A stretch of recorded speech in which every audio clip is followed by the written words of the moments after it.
table, people in the room, not much to offer. Then Jesus showed up, and it became a miracle. At the table. Sometimes the ground feels dry, like nothing is moving, nothing is growing. Isaac knew this feeling. In Genesis 26, he built an altar, called on the Lord, and only after that the well was dug, and there water was found. A well of living water, a picture of provision, blessing, inheritance, not just for the moment, but for generations. But notice that the well came after alignment, after agreement with the promise of God. Providence didn't begin at the well, it began at the altar. Sometimes we chase the water, the answers, the breakthrough. But God is inviting us first into agreement, into worship, into trust. Because when we align with His promise, we no longer strive for provision, we step directly into it. And in His time, the ground will open and the well will flow.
It looked like a meal. Bread on the table, people in the room, not much to offer. Then Jesus showed up, and it became a miracle. At the table.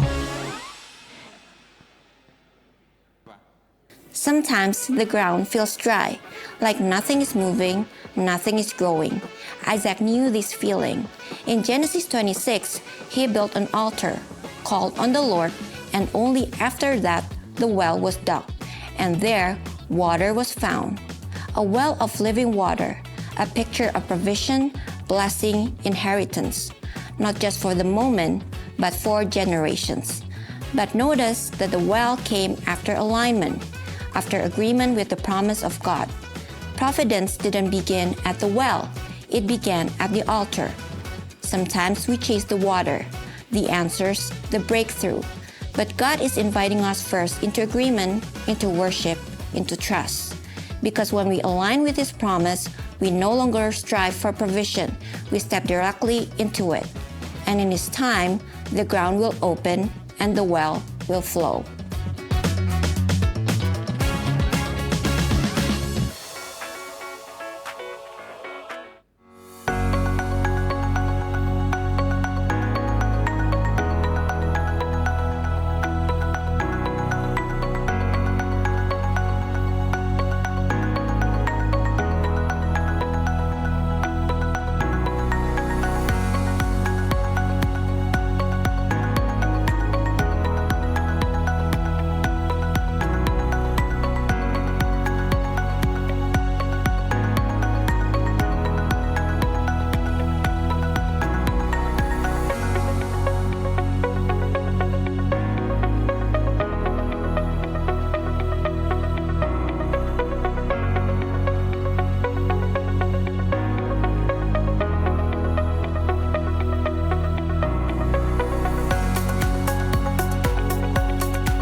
the table, people in the room, not much to offer.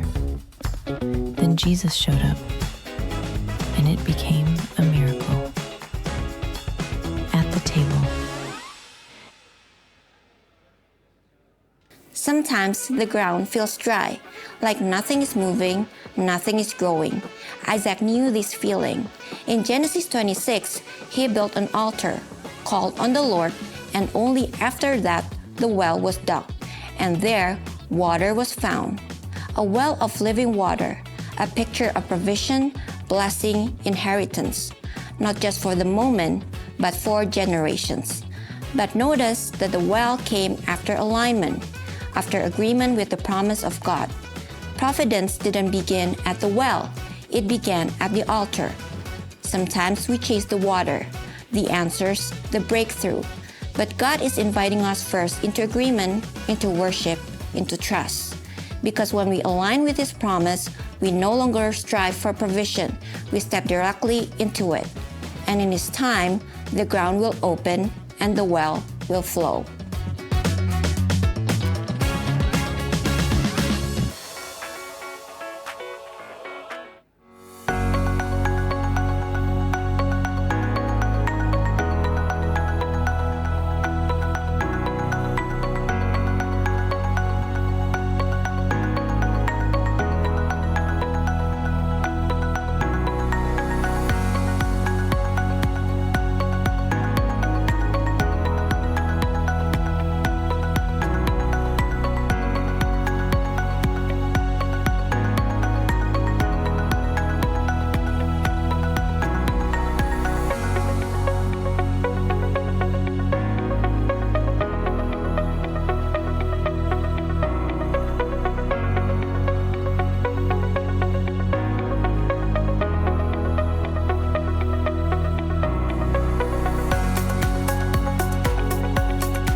It looked like a meal. Bread on the table, people in the room, not much to offer. Then Jesus showed up, and it became a miracle. At the table. Sometimes the ground feels dry, like nothing is moving, nothing is growing. Isaac knew this feeling. In Genesis 26, he built an altar, called on the Lord, and only after that the well was dug, and there water was found. A well of living water, a picture of provision, blessing, inheritance, not just for the moment, but for generations. But notice that the well came after alignment, after agreement with the promise of God. Providence didn't begin at the well, it began at the altar. Sometimes we chase the water, the answers, the breakthrough. But God is inviting us first into agreement, into worship, into trust. Because when we align with His promise, we no longer strive for provision, we step directly into it. And in His time, the ground will open and the well will flow.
table, people in the room, not much to offer. Then Jesus showed up, and it became a miracle. At the table.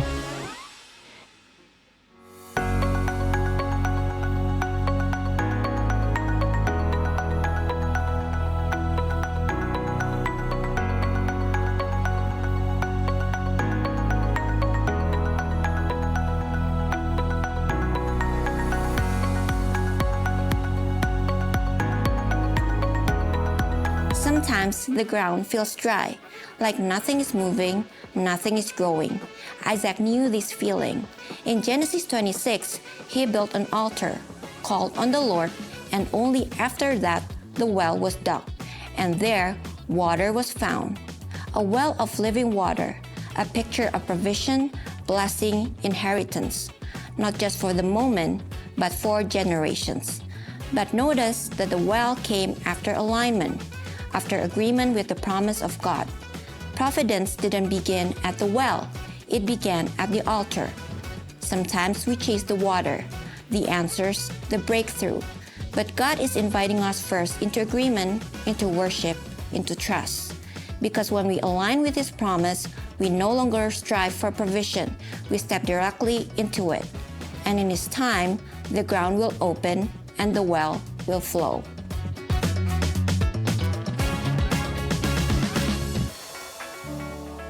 Selamat pagi IFGF Cirebon, kami undang untuk bangkit berdiri.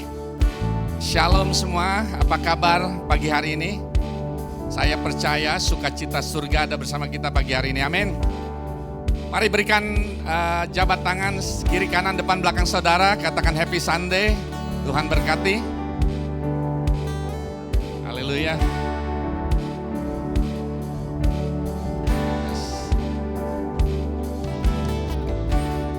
Pagi hari ini kita memasuki minggu keempat di bulan Agustus, di mana tema kita A New Well, berbicara tentang penyediaan Tuhan dalam setiap kehidupan kita, selalu baru karena Dia Allah yang setia, amin. Ayat renungan kita pada pagi hari ini diambil daripada Filipi 4 ayat 19. Filipi 4 ayat 19, sama-sama kita katakan 3, 2, 1. Allahku akan memenuhi segala keperluanmu menurut kekayaan dan kemuliaannya dalam Kristus Yesus. Mari kita bersatu dalam doa. Bapa, ini kami anak-anak-Mu mengucap syukur atas kebaikan dan rahmat-Mu selalu baru setiap pagi Tuhan. Kami berdiri saat ini dan bersatu hati untuk memuji dan menyembah Engkau. Kami mau mendeklarasikan kebaikan Tuhan dalam hidup kami, karena Engkau Allah yang setia. Mari sama-sama jemaat Tuhan yang siap memuji menyembah Tuhan, katakan amin. Selamat pagi IFGF Cirebon. Yang bersuka cita boleh lambaikan tangannya. Kita percaya ada satu pribadi yang memelihara kita. Dia tidak pernah berubah dari dahulu, sekarang sampai selama-lamanya. Mari bertepuk tangan, kita bernyanyi bersama-sama. Menari baginya.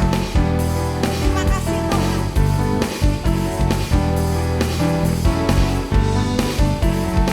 Mari IFGF Cirebon bersama-sama serukan.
Kami percaya Tuhan apapun musim hidup kami Tuhan Yesus, kami tahu Tuhan Kau berjalan di depan kami. Your goodness God, you'll never run dry for us Tuhan. You will keep coming back. Dia akan terus mengejar hidupmu. Jesus.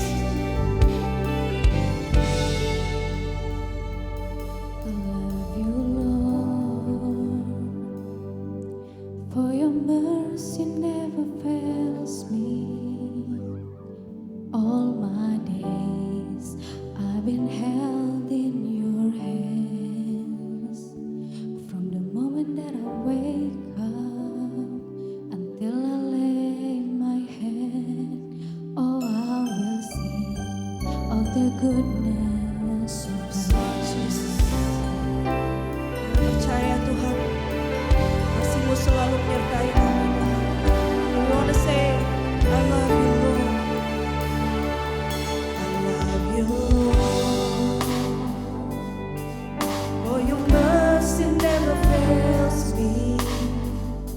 All my days I've been held in your hands.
sesungguhnya kami ada, kami bisa berdiri, bukan karena kuat gagah kami, bukan karena kebaikan kami, bukan karena kehebatan kami, tapi karena Roh-Mu. Kami mau merenungkan setiap kebaikan Tuhan dalam hidup kami. Engkau sungguh mulia Tuhan. Mari Bapak Ibu dengan tangan yang terangkat, dengan hati yang terbuka, pandang wajahnya. Dia ada di tempat ini. Betapa mulianya dia. Dia hadir. Dia sedang memeluk kita. Dia sedang memegang tangan kita. Nikmati kasih, nikmati hadirnya.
Betapa mulianya hadirat-Mu Tuhan. Kami umat-Mu berkumpul di tempat ini. Kami memuja Engkau, Raja di atas segala raja, Allah di atas segala Allah, yang bertahta atas setiap puji-pujian umat. Dimuliakan, dimuliakan Kau Tuhan, dengan pujian kami dalam genggaman.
nama Tuhan Yesus kami berdoa. Haleluya. Amin. Jemaat kami persilakan duduk.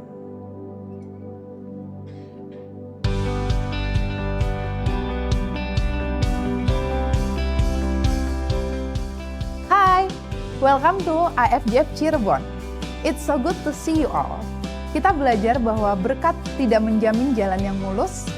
Ishak merespon dengan tidak pulang sambil marah-marah. Ishak tidak mengumpulkan pasukan untuk merebut haknya. Yang Ishak lakukan adalah pergi ke lembah Gerar, dan ia menggali lagi. 2 kali ia menemukan air, 2 kali air itu diperebutkan orang. 2 kali ia memilih pergi daripada bertengkar. Berikut beberapa informasi untuk minggu ini.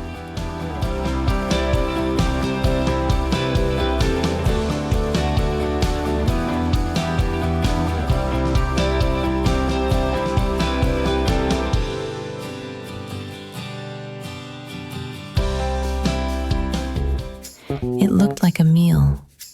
Bread on the table, people in the room. Not much to offer. Then Jesus showed up, and it became a miracle. At the table.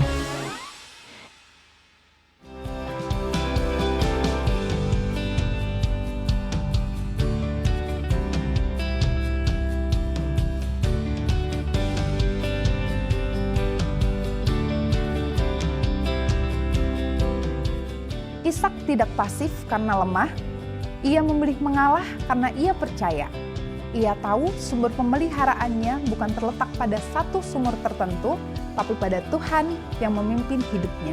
Sehingga tidak salah apabila tercatat di kitab Filipi bahwa aku melupakan apa yang telah di belakangku dan mengarahkan diri kepada apa yang di hadapanku, dan berlari-lari kepada tujuan untuk memperoleh hadiah, yaitu panggilan sorgawi dari Allah dalam Kristus Yesus. Sekian news hari ini. God bless you. Kami undang jemaat Tuhan untuk bangkit berdiri.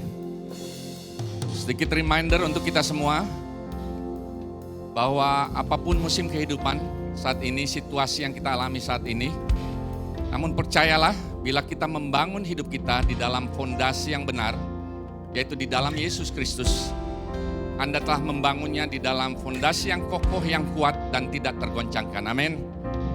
Mari kita sama-sama akan membawa doa corporate kita. Mari kita mengangkat tangan kita. Bapa kami datang ke dalam hadirat-Mu, mengucap syukur atas segala kebaikan, anugerah, dan penyertaan Tuhan dalam hidup kami. Bapa, Engkau lebih dari cukup. Engkau Immanuel. Engkau Allah yang sama dan tidak pernah berubah dulu, sekarang, dan selamanya. Bapa, kami bersatu hati pagi hari ini mengarahkan mata hati kami tertuju kepadamu untuk mengangkat doa-doa kami dan juga pergumulan daripada jemaat-Mu. Tuhan, pagi hari ini kami membawa jemaat-Mu yang dalam keadaan putus asa, yang datang ke tempat ini tanpa pengharapan. Tuhan, Engkaulah pertolongan kami, dan melalui Roh Kudus-Mu ingatkan kami Tuhan, bahwa Engkaulah Allah dasar pengharapan kami yang teguh, yang kuat. Engkaulah jangkar kehidupan kami, dan Engkaulah pengharapan kami yang kekal. Bapa, kami berdoa untuk jemaat-Mu yang saat ini di dalam keadaan cemas, worry, khawatir. Tuhan, ingatkan kami bahwa Engkau kasih setia-Mu Tuhan, Allah yang besar, Allah yang tidak pernah meninggalkan kami. Kasih anugerah Allah yang melampaui daripada akal memenuhi hati kami dan pikiran kami di dalam Yesus Kristus. Tuhan, saat ini juga kami bersatu hati untuk mendoakan untuk jemaat-Mu yang saat ini dalam keadaan sakit dalam tubuhnya Tuhan. Bapa, Engkau Allah penyembuh, Engkau Jehovah Rafa, Engkau Allah yang dapat menyembuhkan daripada semua penyakit kami.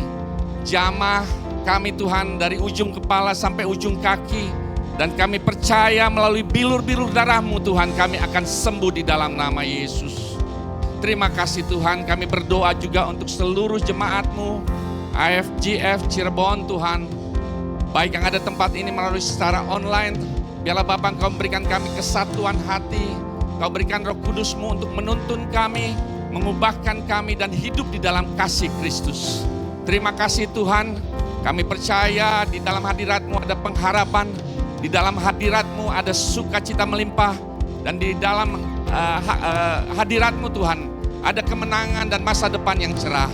Oleh karena itu Tuhan, kami mau terus memuji menyembah Engkau, mengangkat pujian kami hanya untuk kemuliaan nama Tuhan. Di dalam nama Yesus, mari jemaat Tuhan sama-sama katakan, amin.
Haleluya Jesus.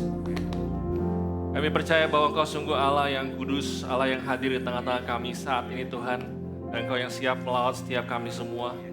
Apapun keadaan kondisi kami Tuhan, kami percaya bahwa Engkau Allah yang tidak pernah meninggalkan kami Tuhan. Hari ini kami rindu Engkau bicara Tuhan buat kami semua. Sampai kami menjadi isi hati-Mu, supaya kami tidak pulang dengan hati yang sama Tuhan. Hari ini kami boleh semakin mengenal pribadi-Mu, semakin mengerti Tuhan apa yang Kau inginkan kerjakan dalam kehidupan kami Tuhan. Bicaralah Tuhan, hati kami akan menjadi tanah yang subur untuk benih firman Tuhan ditabur. Ketika benih itu tabur akan bertumbuh dan berbuah pada kehidupan kami 30, 60, bahkan sampai 100 kali lipat. Hanya di dalam nama Tuhan Yesus Kristus, jemaat Tuhan yang siap dengar firman Tuhan, mari kita bersama-sama katakan, amin, amin. Happy Sunday Church, silakan duduk. Sebelum duduk, salamin kanan kiri, katakan, good to see you, good to see you. Senang bertemu dengan Anda, senang bisa melihat, senang bisa ketemu lagi di hari Minggu yang ceria. Saya percaya bahwa kita semua dalam keadaan baik dan sehat. Amin.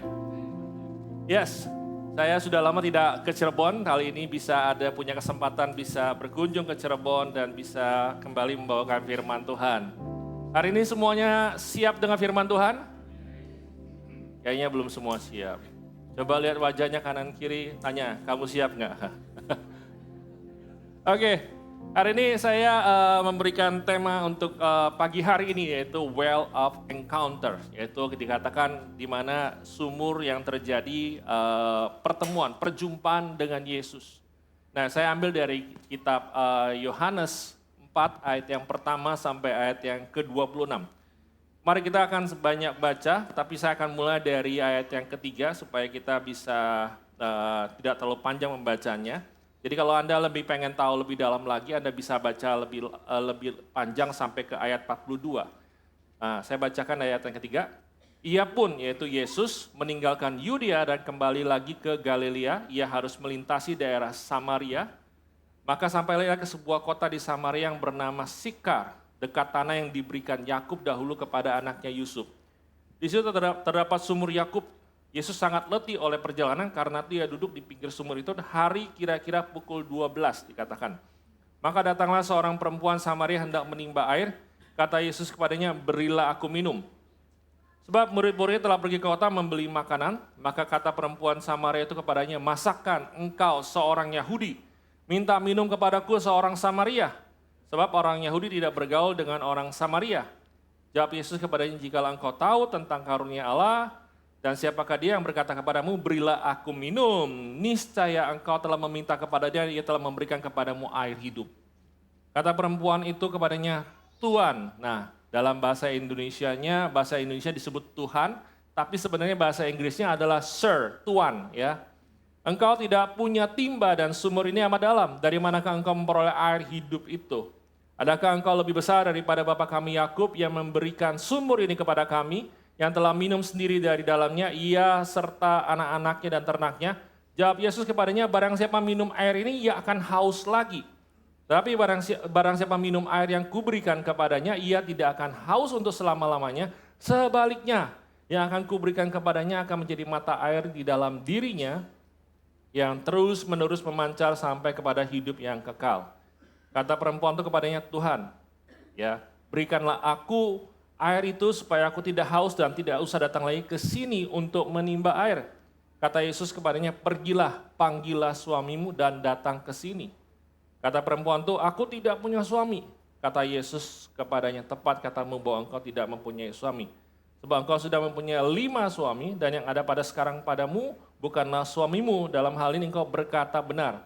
Kata perempuan itu kepadanya, Tuhan, nyata sekarang padaku bahwa engkau seorang nabi.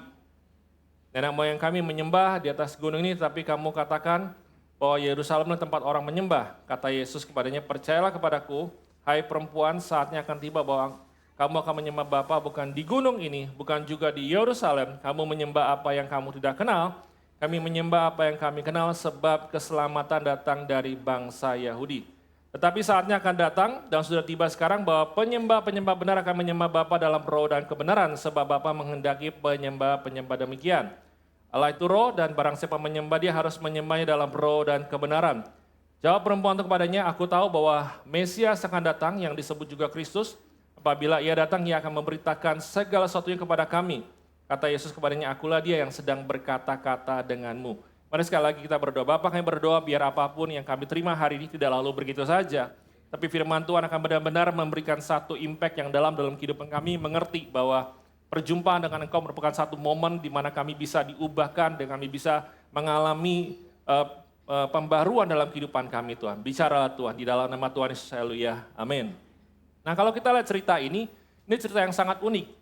Dan sebelum kita masuk lebih dalam, saya mau kasih tahu bahwa ternyata yang namanya sumur, itu namanya sumur atau well yang kita sebut itu punya banyak sekali terjadi kejadian di perjanjian lama kalau kita lihat bersama-sama. Nah, kalau kita lihat ternyata yang namanya sumur itu bicara banyak hal.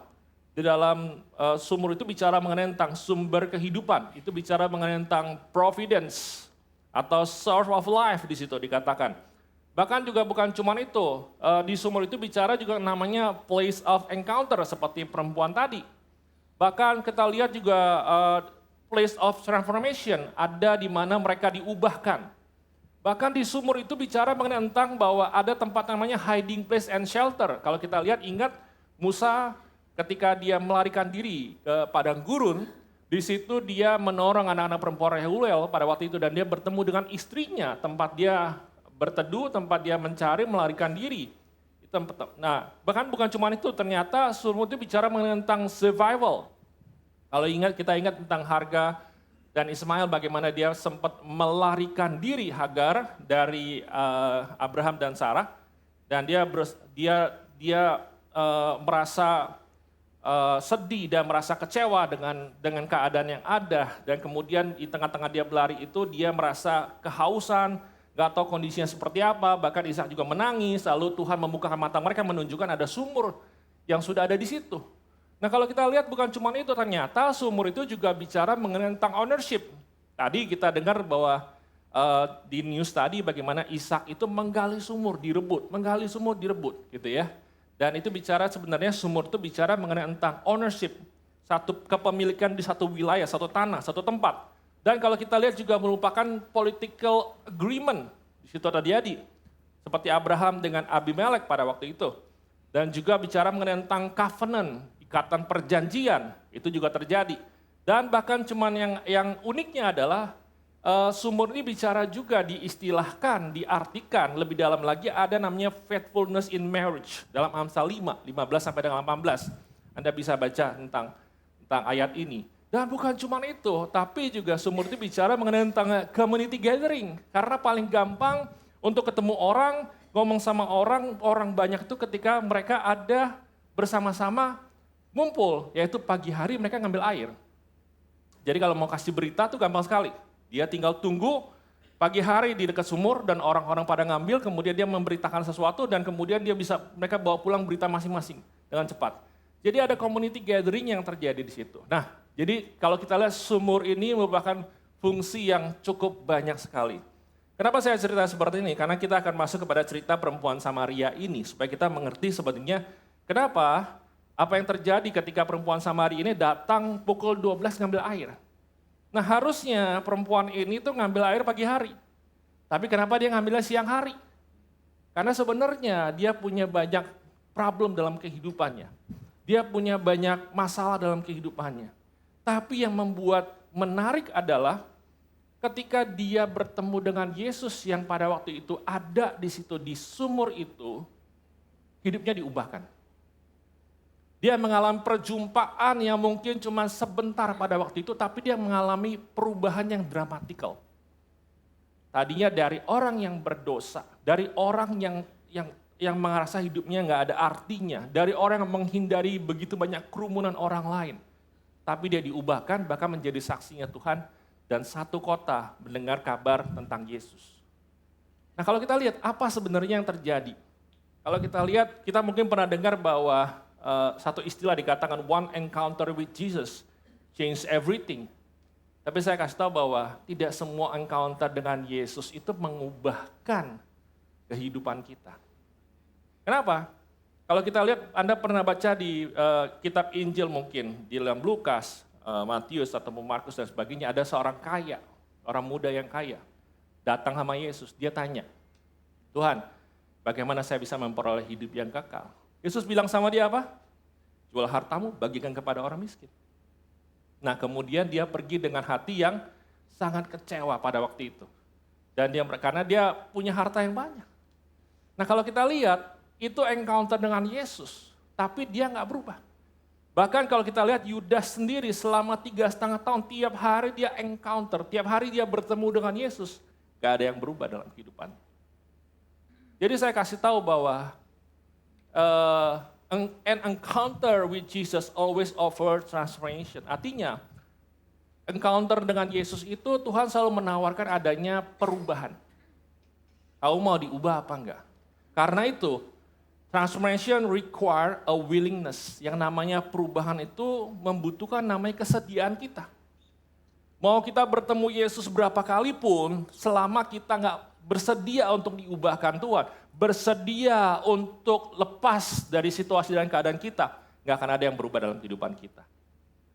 Selama kita berpikir bahwa kita mempertahankan apa yang kita rasa benar, maka kebenaran firman Tuhan tidak pernah akan masuk dalam kehidupan kita.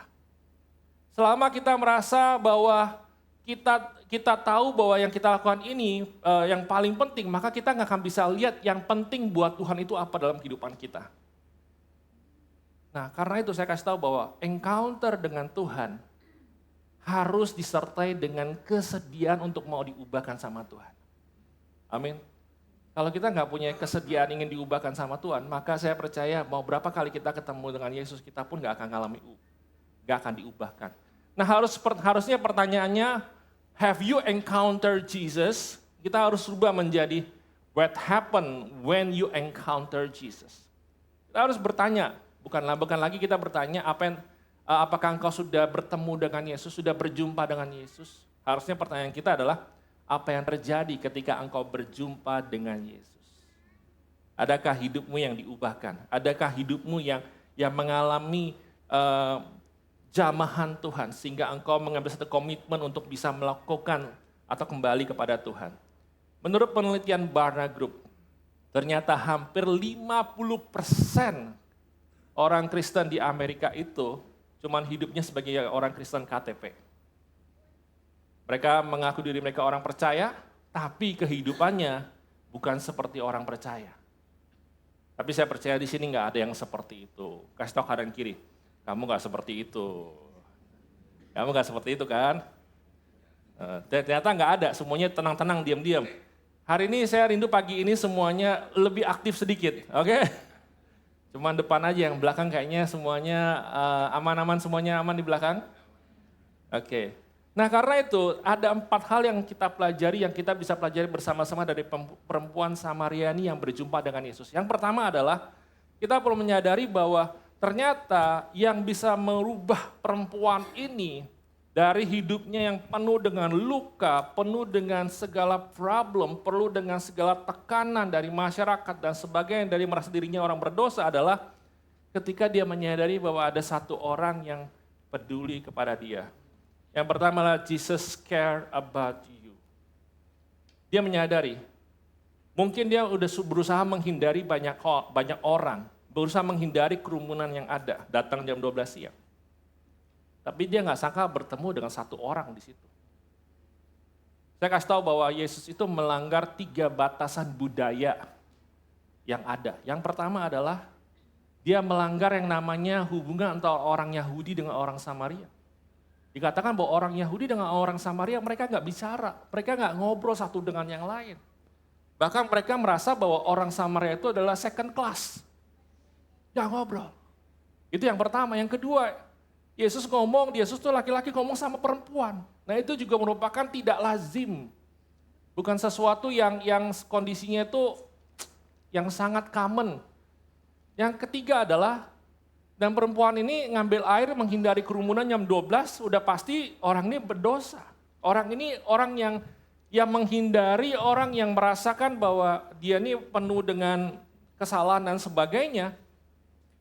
Dan Yesus tahu, makanya Yesus bilang bahwa dia sudah punya 5 suami gitu ya. Dan tahu keadaannya dia. Tapi Yesus tetap bicara sama perempuan ini. Kenapa? Karena Yesus peduli. Bukan cuma itu, kalau kita lihat ternyata harusnya, kalau kita lihat peta perjalanan, boleh ditampilkan petanya. Dari Yudea, bisa jadi Yerusalem atau Bethlehem atau Betani, itu menuju ke yang namanya daerahnya Yesus, yaitu Galilea atau Galili, itu dia nggak harus lewati yang namanya Sikar. Tapi kenapa dia berhenti lewatin Sikar? Dia bisa lewatin sebelah sini, dia bisa lewatin sebelah situ di pinggir sungai Yordan, tapi dia sengaja berhenti di Sikar. Tujuannya cuma satu, untuk bertemu dengan perempuan Samaria itu. Menurut saya, kalau Yesus nggak peduli sama perempuan ini, dia nggak bakal mau istirahat di sumur itu. Kalau kita lihat ceritanya, bahkan murid-muridnya pun bingung, kenapa Yesus ngobrol sama perempuan Samaria ini. Karena Yesus peduli. Sehingga saya bisa mengatakan a transformational encounter begins when you realize that Jesus truly cares about you. encounter, pertemuan yang mengubahkan kehidupan itu adalah perjumpaan yang membawa transformasi yang mengubahkan kehidupan itu dimulai ketika kita menyadari bahwa Yesus benar-benar peduli sama kita. Saya kasih tahu pada Bapak Ibu semua pada pagi hari ini, apapun cerita hidupmu, apapun kondisi kita, apapun situasi kita, saya kasih tahu bahwa Yesus peduli akan hidup kita. Perempuan ini mungkin gak sadar, sudah hidup bertahun-tahun dengan kondisinya. Anda bisa bayangin udah 5 kali menikah mungkin, udah 5 kali punya suami. Dan problemnya mungkin sudah lama. Dan rasa malu itu begitu luar biasa. Rasa berdosa itu, rasa bersalah itu begitu luar biasa. Tapi Yesus peduli akan hidupnya. Sehingga dia mau datang, berjumpa. Dan bukan cuma itu, merestorasi hidupnya. Nah kalau kita menyadari bahwa Yesus peduli akan hidup kita, maka apapun dalam kehidupan kita, dia mau kerjakan ketika kita menyadari dan mulai membuka hidup kita buat Yesus. Ibrani 4 ayat 13 yang mengatakan bahwa tidak ada satu makhluk pun yang tersembunyi di hadapannya. Sebab segala sesuatu telanjang yang terbuka di depan matanya dan kepadanya kita harus memberikan pertanggungjawaban. Artinya, apapun cerita hidup kita, Yesus tahu. Jadi kita nggak perlu menutupi. Kita nggak perlu di hadapan Tuhan, kita nggak ada yang perlu kita tutupi. Dia mengerti apa yang terjadi dalam kehidupan kita. Selama kita menyadari dia mengasihi dan peduli akan hidup kita, saya percaya bahwa kita bisa mengalami transformasi sama seperti perempuan Samaria ini. Amin. Nah, saya mau kasih tahu ada satu orang yang bernama James Wilfong. James Wilfong ini tahun 1977 itu mengalami perubahan hidup yang luar biasa. Dia lahir dari keluarga yang memang broken home, di mana pada waktu dia masih kecil, di situ mamanya membunuh bapaknya dengan menembakkan, dalam keadaan mabuk menembakkan bapaknya. Kemudian akhirnya bapaknya meninggal dan kemudian mamanya dipenjara pada waktu itu. Dan bukan cuma itu, dia ditempatkan di rumah penampungan dan sempat juga dia dilecehkan di situ secara seksual, kemudian melarikan diri dari situ. Dan kemudian dia mulai terikat dengan obat-obatan, dengan narkoba, dengan alkohol dan sebagainya. Sampai akhirnya demi untuk bisa membeli, untuk punya uang membeli alkohol dan narkoba dan sebagainya, dia membobol rumah, mencuri dan sebagainya. Akhirnya ketangkap 2 kali. Nah akhirnya yang kedua kali dia dihukum 14 tahun penjara. Anda bisa bayangin, 14 tahun penjara. Setelah keluar, kemudian dia kembali lagi terjerumus dengan alkohol, kecanduan, dengan narkoba dan sebagainya. Pada titik terendahnya, selama 48 jam dia party dengan narkoba itu. Dia ambil pistol, dia berusaha tembakan kepalanya karena dia udah gak tahan dengan dirinya. Ketika tembakan kepalanya ternyata senjatanya gak keluar, pelurunya gak keluar. Something wrong, macet gitu ya. Ya udah akhirnya dia tidur, besok paginya dia mulai pergi kerja. Dia kerja mungkin sebagai cleaning service pada waktu itu. Nah waktu di tempat pekerjaannya, ada satu orang pegawai yang temannya di situ menyanyi lagu yang mungkin dia nggak pernah dengar sebelumnya. Lagu mungkin kalau saya nyanyi teman-teman semua tahu, Bapak Ibu semua tahu lagu Sekolah Minggu. Dikatakan lagunya seperti ini. Jesus love me, this I know. For the Bible tell me so. Terus refnya mulai kan, yes, Jesus love me. Yes, Jesus love me. Ketika dia dengar itu, dia mulai tanya temennya. Dia mulai lihat, benar nggak Yesus tuh mengasihi saya? Saya inilah orang yang sudah hidupnya dilecehkan, hidupnya berantakan, terikat narkoba, udah sangat jahat, mencuri, juga mengambil barang orang dan sebagainya. Udah dipenjara dengan segala halnya. Benar nggak Yesus benar-benar sayang sama saya? Terus temannya kasih tahu bahwa, Yesus benar-benar sayang kepada engkau. Dia kasih tahu bahwa dia kutip Yohanes 3 ayat 16, karena begitu besar kasih Allah akan dunia ini, sehingga ia mengaruniakan anak yang tunggal supaya setiap orang yang percaya kepadanya tidak binasa, melainkan beroleh hidup yang ketika dia pulang malam hari itu, dia merenungkan. Akhirnya dibilang, kalau memang itu benar Yesus mengasihi saya mau Yesus itu. Kemudian dia malam hari itu dia berdoa, Tuhan, kalau Engkau benar-benar nyata, kalau Engkau benar-benar mengasihi aku mau Tuhan menerima Engkau sebagai Tuhan dan Juru Selamat hidup saya satu-satunya. Malam itu hidupnya berubah. Dan dia minta cuti 2 hari. Dan kerjanya cuman mulai hari itu dia baca firman Tuhan. Dia baca firman Tuhan. Dia cari tentang Yesus. Dan benar-benar hidupnya dirubah. Sampai pagi hari, sampai 2 hari kemudian ketika dia mulai masuk kerja, teman-temannya bingung, lihat wajahnya berbeda. Kayaknya kamu ada sesuatu yang berubah. Apa yang terjadi dengan kamu? Dia bilang seperti ini, saya ketemu Yesus 2 hari yang lalu. Dan saya sudah diselamatkan. Mulai dari hari itu hidupnya berubah. Bahkan bukan cuma itu, dia akhirnya menjadi gembala dari sebuah gereja. Dan mamanya juga menjadi jemaat di gereja yang dia gembalakan. Malam itu, kalau dia nggak pernah dengar, hari itu kalau dia nggak pernah dengar dari temannya bahwa Yesus mengasihi dia, mungkin hidupnya tidak akan pernah mengalami perubahan. Dan hari ini saya mau kasih tahu apapun keadaan kondisi kita. Saya kasih tahu bahwa Jesus is not afraid of your story. He cares about you and love you. Jadi apapun cerita hidup Anda, Yesus nggak takut. Seberapa terpuruknya Anda, seberapa berdosanya Anda, seberapa bersalahnya Anda, Tuhan nggak takut cerita hidup Anda. Karena firman Tuhan katakan nggak ada satupun yang tersembunyi dan dia mengasihi dan memperdulikan hidup Anda. Mungkin kalau kita berusaha lepas dari namanya keterikatan kita. Kita mungkin ada hal yang ingin kita lepaskan nggak bisa. Tapi saya kasih tahu bahwa selama kita tahu Yesus mengasihi kita, maka kita akan dimampukan untuk bisa mengalami kelepasan, transformasi dalam kehidupan kita. Amin.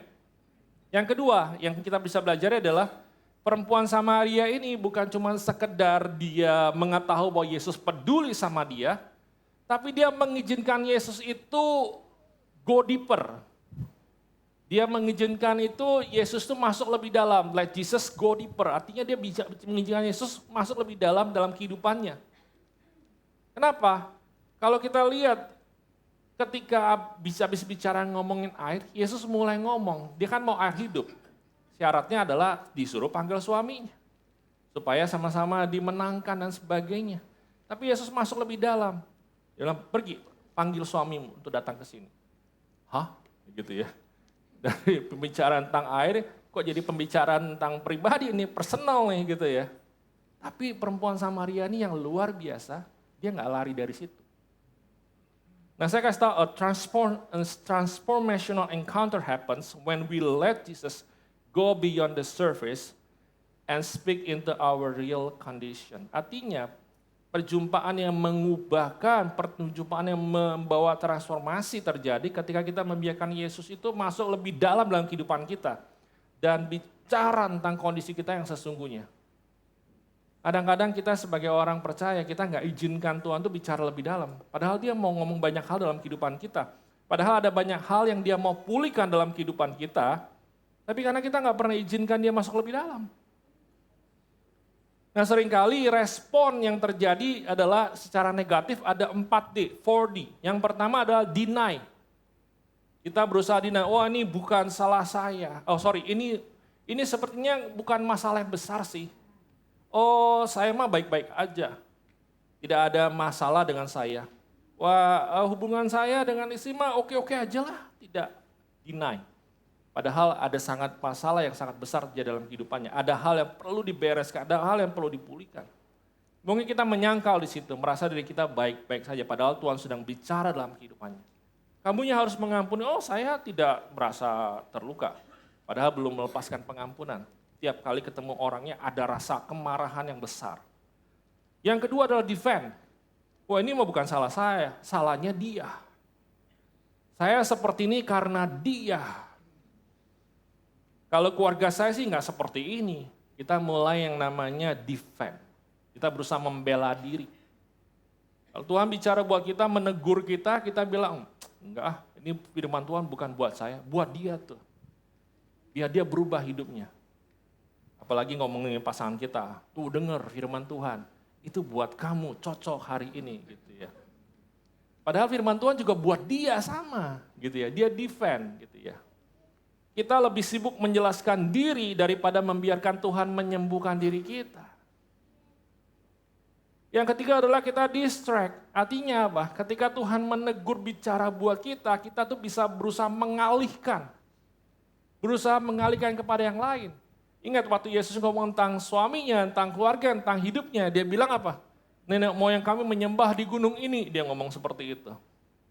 Dia berusaha mengalihkan pembicaraannya kepada yang lain. Tentang penyembahan dan sebagainya. Nah saya percaya bahwa Tuhan tuh mau bicara kepada kita. Jangan kita mengalihkan kepada yang lain. Jangan kita distract. Izinkan dia fokus. Izinkan kita fokus dan biarkan dia bicara lebih dalam lagi kehidupan kita. Nah sekarang kita boleh tanya dalam hati kita. Apakah kita benar-benar sudah mengampuni orang yang mungkin bersalah sama kita? Atau kepada pasangan kita? Apakah ada yang memang Tuhan sedang bicara untuk kita bereskan, tapi kita belum bereskan? Apa mungkin ada hal-hal yang Tuhan mau kita kerjakan, tapi kita masih menunda, belum mau mengerjakan? Dengan berbagai alasan dengan kita mengalihkan. Yang ketiga, yang keempat adalah disengage. Yaitu dengan kita meninggalkan. Dengan kita menyingkir dari situ. Yang luar biasa adalah perempuan ini. Perempuan Samaria nih, dia gak pergi dari situ. Itu ngomong lebih dalam loh, itu menusuk di dalam hatinya loh. Tapi dia gak pergi dari situ. Dia tetap dengerin di situ. Dia tetap mendengarkan Yesus di situ. Dari air bicara tentang ke suami, kemudian bicara tentang penyembahan, lalu bicara lebih dalam lagi tentang namanya Mesias. Dia benar-benar go deeper, sampai ke dalam. Nah saya percaya bahwa Amsal 28:13 ngomong seperti ini. Siapa menyembunyikan pelanggarannya tidak akan beruntung. Tetapi siapa mengakui dan meninggalkannya akan disayang. Siapa yang mau disayang Tuhan? Gampang, izinkan Yesus masuk lebih dalam kehidupan kita. Membuka hal-hal yang perlu dibereskan dalam kehidupan kita. Amin. Karena itu jangan deny, jangan defend, jangan distract, ataupun juga kita disengage. Karena apa? Karena the place you try to hide may be the very place where Jesus want to bring healings. Atau area atau tempat yang dimana kita sembunyikan. Mungkin itu tempat dimana Tuhan ingin bawa yang namanya kesembuhan. Pemulihan buat kita. Amin. Pagi hari ini mungkin kita bisa renungkan bersama-sama. Yang ketiga, apa yang kita bisa pelajari dari cerita ini? Perempuan Samaria ini ternyata ketika selama dia bicara dengan Yesus bukan cuma dia mengizinkan Yesus masuk lebih dalam, ternyata dia mulai melihat siapa Yesus sebenarnya. Sama dengan kehidupan kita, saya rasa kalau kita encounter dengan Yesus, jangan cuma mau berkatnya doang. Kita harus belajar kenal siapa pemberi berkat itu. Kita harus belajar see Jesus for who he really is. Artinya kita belajar untuk melihat Yesus itu lebih dalam lagi. Kita harus belajar melihat Yesus itu siapa sebenarnya Yesus dalam kehidupan kita. Siapa pribadi Yesus. Kalau kita lihat dari dia ngomong dari seorang Yahudi. Ketika itu dia mulai ganti tones-nya jadi tuan, jadi sir. Kemudian dia berubah lagi kemudian ketika Yesus memberitahukan tentang bahwa dia ini punya 5 suami dan sekarang yang sama-sama dengan dia adalah bukan suaminya. Dia langsung menyadari bahwa Yesus itu seorang nabi. Bahkan bukan cuma itu, habis itu dia ngomong bahwa mungkinkah dia ini Mesias gitu ya. Ternyata ada progres yang terjadi. Dari seorang Yahudi, tuan, kemudian nabi, dan kemudian Mesias pembicaraannya. Dia mulai lihat Yesus dengan kacamata yang berbeda. Saya kasih tahu bahwa a transformational encounter change not only what you see about yourself, but what you see about Jesus. Artinya encounter yang mengubahkan, encounter yang membawa transformasi adalah mengubahkan bukan cuma diri kita, tapi mengubahkan cara pandang kita untuk melihat Tuhan. Nah karena itu, saya mengajak kita semua untuk belajar melihat cara melihat Tuhan dengan kacamata yang berbeda. Saya kasih tahu bahwa kita harus bisa bedakan dengan peta dan juga dengan namanya guide. Ya. Nah, kalau kita punya Alkitab itu peta. mapping kita, itu manual book kita. Cerita banyak tentang Tuhan, siapa dia dan sebagainya, petunjuk. Tapi kita tetap membutuhkan namanya guide, penuntun. Kita harus kenal dengan penuntun kita. Yesus sebagai penuntun. Beberapa waktu yang lalu saya liburan bersama dengan keluarga itu ke Xi'an. Xi'an itu kota yang ada namanya Terracotta Warrior. Tahu ya kira-kira ya di China, Terracotta Warrior itu sangat terkenal. Dan saya ingat waktu kali kita beli tiket bus, di mana bus itu drop kita di daerah bagian bus gitu ya. Nah yang buat saya kesel adalah, saya pikir dia drop kita di pintu masuk. Dari situ kita tinggal masuk tuh lebih mudah. Ternyata enggak begitu. Dia drop kita di daerah bus, dan kemudian pas kita turun di daerah bus itu, kita tuh masih mau mencari pintu masuknya di sebelah mana. Nah saking besarnya itu saya udah pakai map itu, enggak ketemu. Kita udah muter. Semua keluarga cuma ikutin saya. Jadi saya yang menuntun mereka. Mereka cuma ikut. Saya juga ikutin GPS-nya aja. Muter nggak ketemu. Terus akhirnya saya udah nanya sama, ini Pimayungnya di mana nih? Itu yang museum patung terakota tuh di sebelah mana? Oh, nah jalan sedikit lurus lagi sana. Oke, udah pergi lagi. Sampai sana saya juga bingung nggak tahu lagi karena petanya nggak keluar. Bingung itu nggak jelas pokoknya titiknya di mana. Ke kiri, ke kanan, depan, belakang dan sebagainya. Karena itu tempatnya itu kayaknya museumnya agak unik gitu ya. Susah ditebak di sebelah mana. Saya tanya lagi yang sebelah sini, oh kamu jalan lagi ke depan. Sampai di situ belum lagi diganggu dengan para yang menjajakan cerita tentang terakota dan sebagainya, pakai bahasa Mandarin dan sebagainya. Aduh saya tanya ini di mana? Dan akhirnya kita sampai. Nah, kita sudah habis waktu dari awal tempat bus itu sampai situ, udah setengah jam lebih, bayangin. Di situ kalau kita ikut guide, ada yang nganterin, itu nggak akan nyampe setengah jam. Ininya apa? Kita boleh punya peta, Alkitab firman Tuhan, tapi kita harus kenal. Kita harus punya pribadi yang bisa menuntun kita lebih dalam. Sehingga kita nggak perlu menghabiskan waktu kita berputar-putar lebih lama lagi. Karena itu saya mengajak kita, pertanyaannya apakah kita mengenal Yesus secara personal. Sehingga dia bisa menuntun kita lebih baik lagi. Supaya dia bisa mengarahkan kita untuk melewati masa-masa sulit dengan baik. Saya nggak heran ketika Paulus ngomong, dia menyadari bahwa bukan cuma sekedar tahu siapa Yesus. Dia merasa bahwa pengenalan kepada Yesus itu lebih penting dari segala sesuatunya. Filipi 3 ayat 7-8 ngomong seperti ini. Paulus katakan kepada jemaat Filipi. Tetapi apa yang dahulu merupakan keuntungan bagiku, sekarang kuanggap rugi karena Kristus. Malahan segala sesuatu yang kuanggap rugi, karena apa? Karena pengenalan akan Kristus Tuhanku lebih mulia dari semuanya itu. Dia bilang bahwa pengenalan kepada Kristus lebih mulia dari semuanya. Dia sadar gak cukup tahu, harus kenal pribadinya. Nah saya percaya bahwa kalau kita kenal pribadi Yesus, kita tuh seperti dapat guide, dapat penuntun yang membantu mengarahkan kita, yang membukakan firman Tuhan yang kita gak ngerti satu demi satu.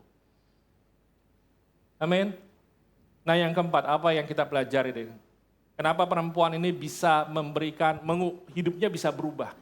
Dari orang yang penuh dengan wound, penuh dengan luka, dia bisa jadi orang yang membawa kesaksian, jadi witness-nya Tuhan. Yang keempat adalah Jesus give a new purpose.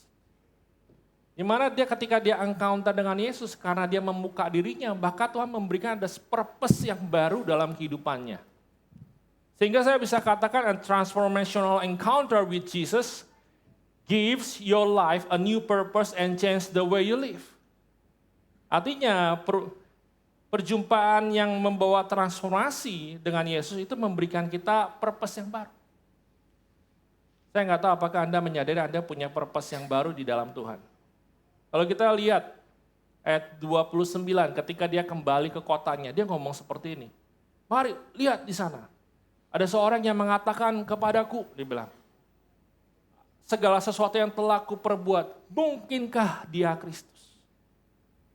Seluruh kota dengar tentang Yesus. Dan gak heran ketika Yesus datang di kota itu, mereka menyambut dengan luar biasa. Ada sesuatu yang berubah. Ada sesuatu yang berubah. Dan saya percaya bahwa Tuhan mau kita bukan cuma sekedar kenal, tapi benar-benar kita menyadari bahwa ada tugas, ada purpose yang Tuhan berikan dalam kehidupan kita. Dan saya percaya apapun luka dalam kehidupan kita, apapun kejadian, keadaan yang kita alami, itu Tuhan bisa pakai untuk menjadi berkat buat orang lain. Untuk memberikan mungkin support, jawaban, dukungan buat orang lain. Karena itu, don't just have an encounter with Jesus. Let Jesus transform you through the encounter. Artinya, jangan cuma punya encounter dengan Yesus saja. Tapi izinkan benar-benar kita tuh mengalami perubahan melalui waktu kita bertemu dengan Yesus. Amin. Pagi hari ini mungkin kita bisa renungkan. Kalau mungkin Anda berpikir bahwa ada kegagalan, ada luka, ada dosa, ada rasa malu, ada hubungan yang berantakan. Ada sesuatu yang mungkin selama ini disembunyikan.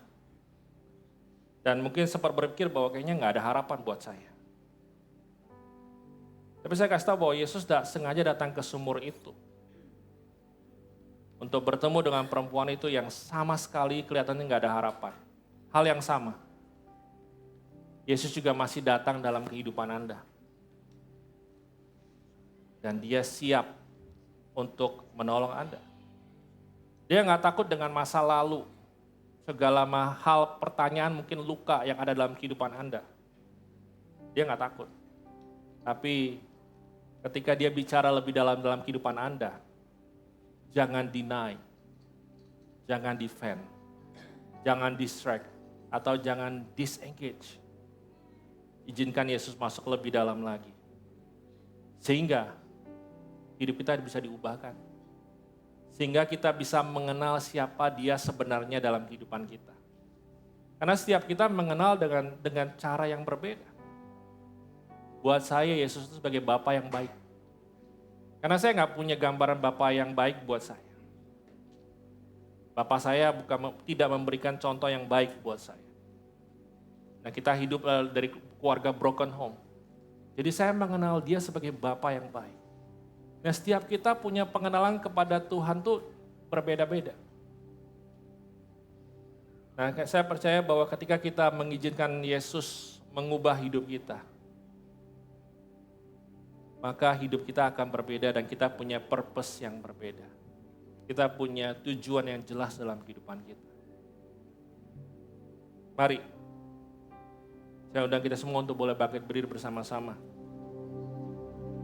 Pagi hari ini ada 4 pertanyaan yang bisa kita siapkan, yang kita bisa diskusikan, yang bisa kita tanyakan secara pribadi buat diri kita sendiri. Yang pertama, do I truly believe that Jesus cares about me? Apakah saya sungguh percaya bahwa Yesus peduli kepada saya? Bahkan ketika dia mengetahui segala seluruh cerita, kelemahan, masa lalu saya. Yang kedua, what part of my life I'm still not allowing Jesus to go deeper into? Bagian mana dalam hidup saya yang saya masih tahan? Yang saya masih tidak izinkan Yesus masuk lebih dalam? Apakah saya sedang deny, defend, distract, atau disengage ketika Tuhan mulai menyentuh area itu? Yang ketiga, am I only asking Jesus to change my situation or I'm allowing Him to change the way I see Him? Apakah saya ingin Yesus cuma mengubah keadaan saya? Atau saya membiarkan dia untuk mengubah cara saya mengenal dan melihat siapa dia dalam hidup saya. What is Jesus asking me to live at the well? And what new purpose is calling me to live? Apa yang perlu saya tinggalkan di sumur hari ini? Perempuan ini meninggalkan tempayannya. Dan langsung dia pergi ke kotanya untuk memberitakan siapa Yesus. Dia mungkin datang dengan kebutuhan untuk memenuhi kebutuhan fisik. Tapi hari itu dia bertemu Yesus. Dan hidupnya diubahkan. Mungkin kita berpikir bahwa ada banyak yang kita butuhkan. Tapi sebenarnya Yesus tahu kebutuhan kita sebenarnya. Amin. Mari saya minta Anda ambil waktu untuk 2 menit merenungkan firman Tuhan pada pagi hari ini. Sambil kita nyanyikan bersama-sama lagu ini. Haleluya Jesus.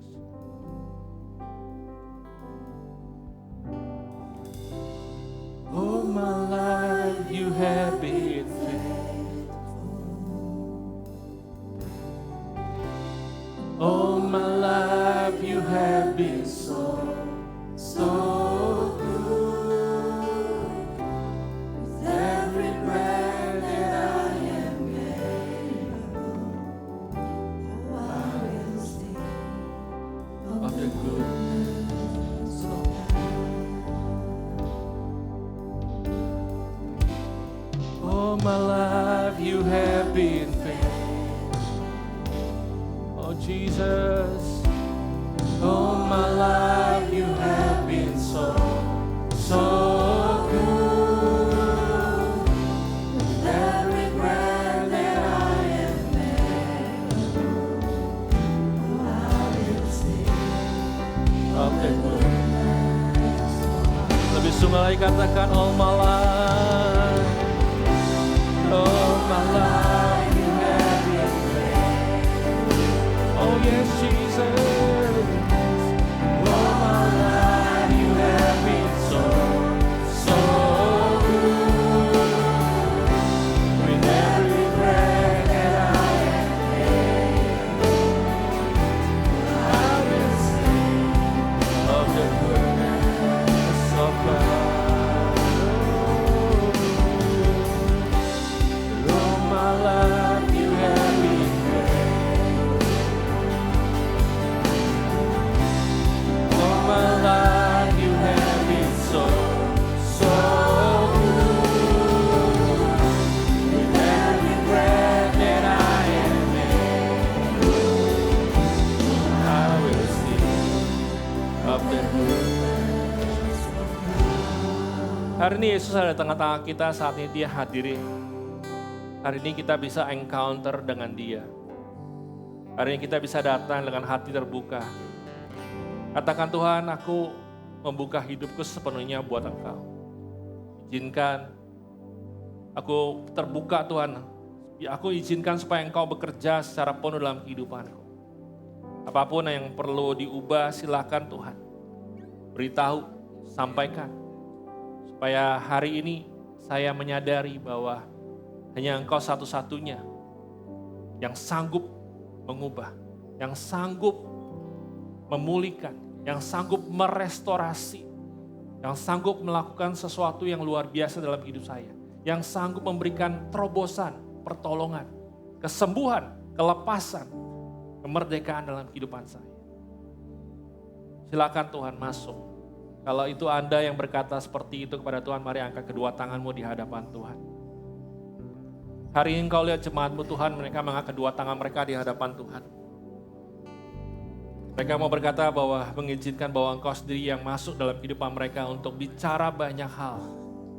Sehingga banyak hal area yang dimana ada yang perlu dibereskan, yang perlu diperbaiki, yang perlu direstorasi, yang perlu terobosan, yang butuh pemulihan, yang butuh kelepasan Tuhan. Kami berdoa yang butuh kesembuhan di dalam nama Yesus. Biar Engkau sendiri yang masuk, biar Engkau sendiri yang jadi Tuhan dan sungguh-sungguh jadi Raja dalam kehidupan jemaat-Mu Tuhan. Dan hari ini kami percaya bahwa ada purpose yang baru Tuhan memberikan dalam kehidupan mereka. Bahwa ujung-ujungnya hidup mereka akan memuliakan Engkau Tuhan. Akan memberitakan kabar baik dimanapun mereka berada Tuhan. Hari ini Tuhan, biar mereka encounter bukan cuman pagi ini. Tapi di hari-hari berikutnya ketika mereka datang kepadamu. Hidup mereka semakin hari semakin diubahkan Tuhan. Berkati jemaat-Mu Tuhan, untuk terus naik tidak turun. Jadi kepala dan jadi bukan ekor Tuhan. Apapun yang dikerjakan oleh jemaat-Mu Tuhan, buat semua berhasil. Dan juga diberkatilah keturunan mereka dan anak cucu mereka tidak satupun yang kekurangan. Dan damai sejahtera Tuhan menyertai mereka sampai kedatangan Tuhan Yesus yang kedua kali. Hanya di dalam nama Tuhan Yesus Kristus, jemaat yang terima berkat Tuhan, mari kita bersama-sama katakan, amin. Tuhan berkati, Happy Sunday Church.